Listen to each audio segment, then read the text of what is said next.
A lot of beginners will be in there, 100%, 200%, and you're doing all this little stuff. Oh my God, look at all this little stuff I'm doing. When it prints, it's gonna be like that, and you're not gonna see all those little hairs that you just decided to put on the chin.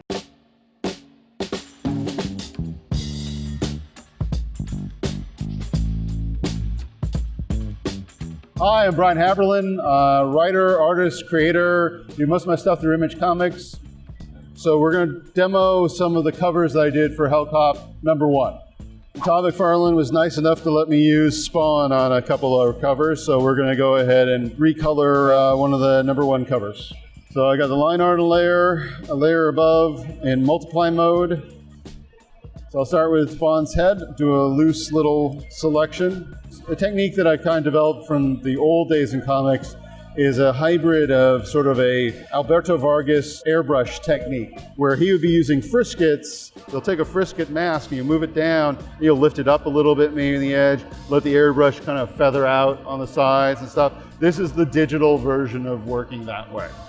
I use the selection tools as friskets and then a big soft airbrush with opacity on it. No size on the airbrush. I'll change the size maybe with bracket keys, but big airbrush, and I'm shaping my strokes mostly with the shapes of the friskets. So let's pick kind of a desaturated color for Spawn's mask.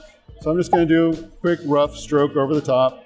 So my philosophy for all this stuff is really big to small. It's kind of my same philosophy as when I'm doing paintings. So big brushes, then small brushes. I'm kind of deciding where my light's coming in. I obviously have a hard light coming in this way.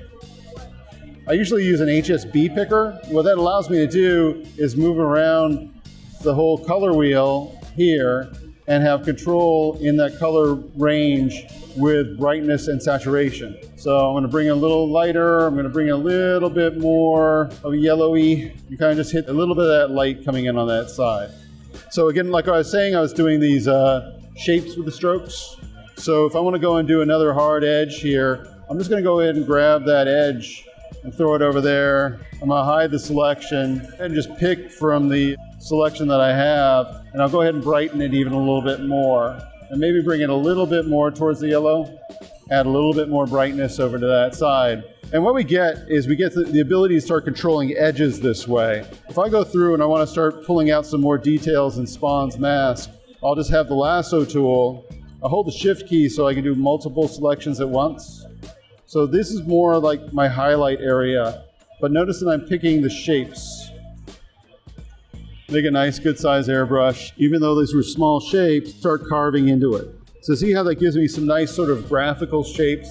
They're not full-blown hard. I'm not hitting it like this. Like that's 100% hard hit.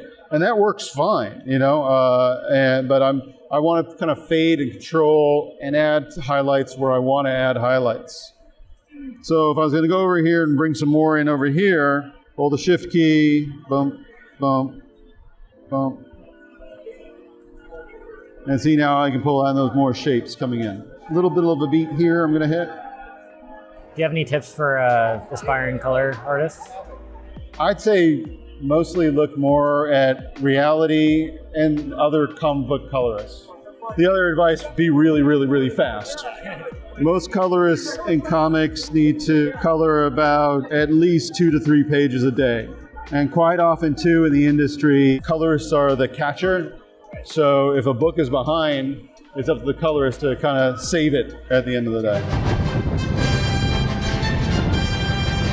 So I'm going to go with a warm, cool combination here. So I've got the warm light coming in this way on this side. So I'm going to have cool light on the other side.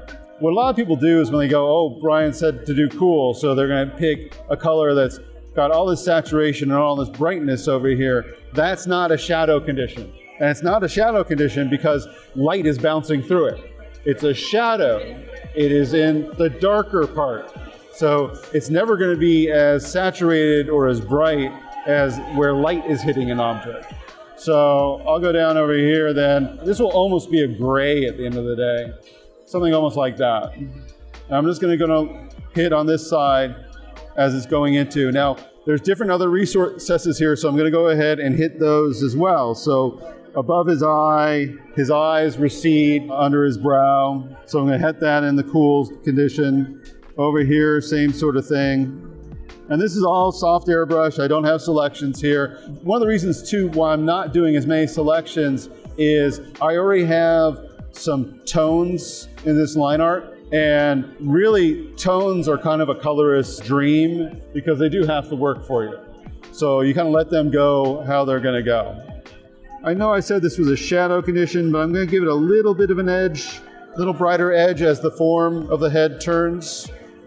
So I'm going to take that shadow color and bring up the brightness a little bit. I'm going to desaturate it a little bit more and bring down that a little bit more, just so I get a little bit here. He's got these brow shapes that are coming out over here and over here. So really I should have a little light. If light is coming from the upper right corner of this, it will hit that. I'll just keep pulling once I start establishing colors from those colors I've already put down. So I'm going to pick that one.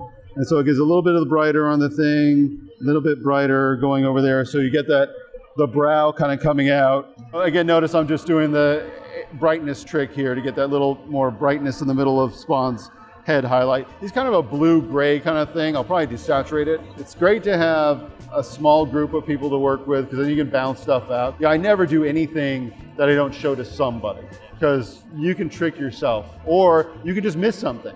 There was a book that we did called Fury Formula. I got 3 issues into doing that book, my own creator-owned book, that I didn't realize until someone pointed out, you know, I think the lead would be better as a female. I started thinking about it and all the ramification that implies and gives me with that character that's all about kind of empowerment and all that stuff. It's like, yeah, it's way back. And so I have 3 issues of book that no one will ever see.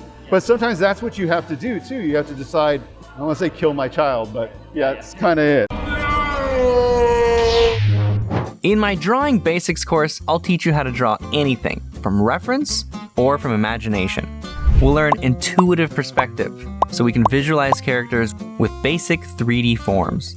We'll develop habits for clean, confident lines, and how to shade using values and edges. Anyone can learn how to draw.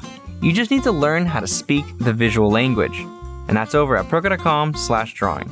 So I'm putting in a little bit of that warm light that I had before, okay? And then I'm going to hit again a little bit of that cool in these core shadow conditions here.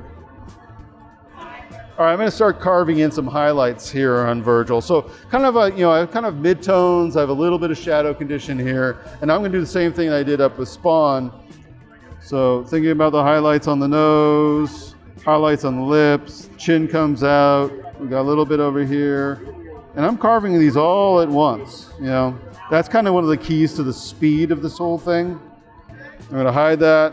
I'm going to go ahead and pick that mid-tone and go ahead and push the brightness on it. And see, I'm not hitting all that hard. And I'm letting some of the edges kind of feather out. So I'm not hitting the full sides of every part of the selection shape that I'm doing. Because again, if you've ever done traditional airbrush, that's how you work it with a frisket. For the heavy lifting on Hellcop, I'm mostly writing, doing the penciling, inking, doing a final pass on the color over Jared Van Dyke. Jared Van Dyke been my coloring partner forever. So Jared made an interesting decision on Virgil's glasses here. He's Virgil Hiltz. He is our main protagonist in Hellcop. He was named after Steve McQueen's character from The Great Escape. His parents were obviously big Steve McQueen fans, but also Virgil works very well for the Hell reference. Jared decided to give him these orange glasses. That would never have been my choice, but it totally works. Well, I think that's the importance of having collaborators, is that they try stuff that you'd never try out, and as a result, it makes it better. As an artist, you have to be so open to that stuff. Give myself a little sort of pseudo horizon line here. Kind of faking some reflections at this point. So I'm going to desaturate that a little bit more on the bottom. Horizon line, so upper sky and below is getting some ground. All right, Virgil's a blonde. The thing with blondes, you can't start too light. People who start with their blondes, they'll pick right up here and start. It's like you can't do any shading, you can't do any highlights because you don't have a base. And frankly, unless somebody is a platinum blonde, there's going to be something under there. So I'll have a little bit of a desaturated, still kind of blondie, and then I'll start bringing up the brightness. And again, I'm gonna have the light kind of hitting this part of the head. And two, if you have nice rendering, I could kind of get away with just that if I wanted to. The level of rendering is up to you, and it's also determined by what the artwork is. You don't want to fight the artwork at the end of the day. There's a stronger rim light over here, so I'm going to go to my full highlight color over there and just hit that edge. So we have that light coming around. What's also nice about that is it helps separate from objects behind the character. Yeah, again, and notice that I didn't hit that whole shape. Yeah, yeah. I'm letting that, as the highlights are going down, they're fading out. It can make things a little soft, a little hard. It's that edge control, you know? If I gave this to a lot of my students, even some of the ones that are good, everything would just be airbrush. And it would all be soft airbrush. And it would just look smooshy together, you know? Edges are where you get that interest. If I'm looking at you right now, you have these really nice cast shadows coming from your glasses that do this, you know? And I guarantee you, if I took you as line art and threw out to somebody to color, none of them would throw a shadow there. And none of them would even have the shadow from your cap correct either. The other thing too that I kind of throw out to comic artists is if you look at people's sclera, their eyeballs, they're nearly not white. See them like who over brighten their teeth? Yeah. Those teeth are just like, what is happening? That's not real. You're like a robot or something like that. So, you know, I always tell people really kind of start with almost a desaturated light, almost flesh color, you know? I'll show you a big trick for the eyes and the reality of the eyes. So I'm going to give Virgil a little bit of blue eye here. A trick to make eyes come alive are the highlights. And that's the other thing that, whether it's their digital painting or their digital coloring, is being able to render different surface textures. So you don't render flesh the same way you're going to render hair. Again, if I looked at you, the shiny part of your glasses are getting all these little specular highlights from the lights, because we have multiple lights too. And that's the other thing that people have to think about. If I'm coloring something, it's like, what's the environment? So really what's determining the colors I choose is what the environmental lighting is. Is there a high key lighting here? What color is it? Is it warm? Is it cool? What's the color of my environment? Once you get that down in your head and you understand form, the colors are all come to you. They're just there. You're just like filling out, you know, stuff that you see in your head. Most people don't understand illegal colors. Illegal colors means if I take that out to CMYK, it's going to change. And the reason why that is there is it's showing me that this is an out of gambit color for CMYK. If you just Google CMYK versus RGB gambit, you'll see RGB has this big circle of colors that it can have, and within that circle is a smaller circle shape that's CMYK. So when you go to a print color, you'll go, oh man, I got this purple, it's so cool, it's glowy, it's all this kind of stuff, and you CMYK convert it and it turns into mud. So again, something to watch out for. Now I'm going to go over the eye, and so it gives me a little bit of a highlight on the eye. It's the only time I ever will go close to a pure white. And so that little highlight I just did, so see without it, see with it. See how the eye becomes alive? Yeah. And the other thing too, guys, the great part about being an artist is as long as you don't lose your passion, you want to start learning and don't have health issues, you can keep getting better for your whole life. If I was a professional athlete, my career would have been done a long time ago. I can artistically kick my ass from 30 years ago, 20 years ago, and 10 years ago. That's awesome. And even if you're not going to be professional at it, knowing that if you can still do that, maybe you're not even professional now at 35. You could potentially be professional at 45. But normally when you are coloring something, you want to be zoomed out more often, because this way you can see the whole thing working together. Same thing when it comes to panels on pages. You know, this way you can see how the whole page works together. A lot of beginners will be in there, you know, 100%, 200%. And the other mistake about doing that is a lot of the strokes and things that you'll do, let's say you're in there at 200% and you're doing all this little stuff. Oh, this is the best stuff ever. Oh my God, look at all this little stuff I'm doing. Without realizing that when it prints, it's going to be like that. And you're not going to see all those little hairs that you just decided to put on the chin and all the, you know, all the little wrinkles that you decided. It's not going to show up. This was the final piece. So this is Jared's stuff with me going over him a little bit. He always tends to go a little dark. So I usually kind of bring up the brightness a little bit more on his pieces.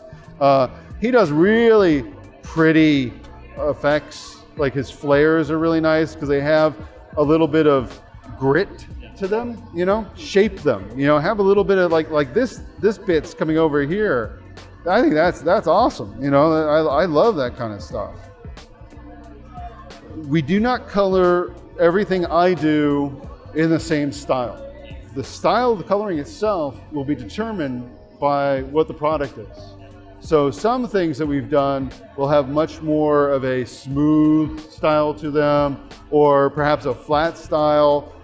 These ones have this more sort of, it's like kind of a hybrid anime kind of style, but with a lot more kind of color. So there's all these kind of cut shapes in here that are nice. Often we throw in some halftones in these things. Nice textures like this. So often we'll throw in analog textures that we'll do. Pure analog textures are still so hard to kind of get going, you know? Well, do you want to tell people where to follow you and anything you want to promote?